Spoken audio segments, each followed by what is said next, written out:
da kuka tsinta ta ce ba ta gaba ce ta kai Let's go! Yeah!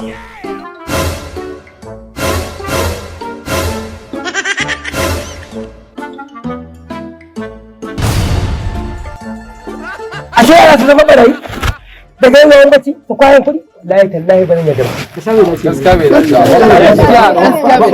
sai fa na zai da isha da kwanta ashe yaran nan jira suke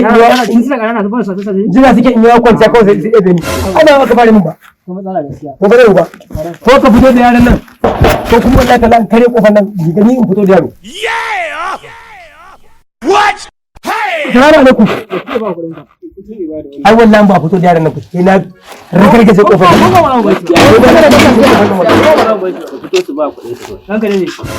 malam lafiya lafiya tunda ka haifa barayi ka zama uban barayi shi kenan ba da man jigin bishan kwanta in huta sai yaran ka zo su lalabe ban gane abin da kake faɗa ba. ƴaƴan ka ne suka kwashe kuɗi ina jikin bishiya naira 100 suka kwashe mu ina bace na ce saban na farka na biyu suka gudu gida kuma nan suka rika ina kallon suka shinci kai abu makanci ne kai mutum malam zuba yara ido su lalace yanzu an yi da zaka gaskiya dai wannan ba daidai ba waɗannan yaran su ne su ne nan suka wanne ne daga ciki duk su ne kai kai ne ka ɗaukan man kuɗi a wannan kai yana gun wannan kai ku gina mun gaskiya na wani kuɗin don kada ko masa kuɗin sa ɗauka ai ba na kuma a cin mutunci ne kawai ka zai ka haifu ɓarayi ka daddage ko ka ake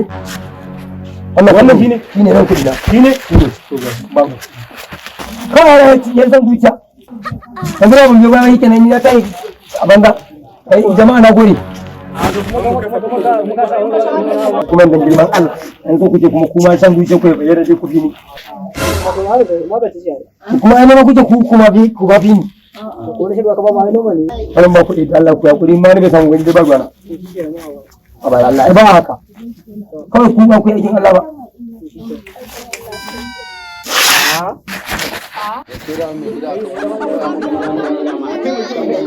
wallahi tallahi kwaɗayi ne da san zuciya ɗin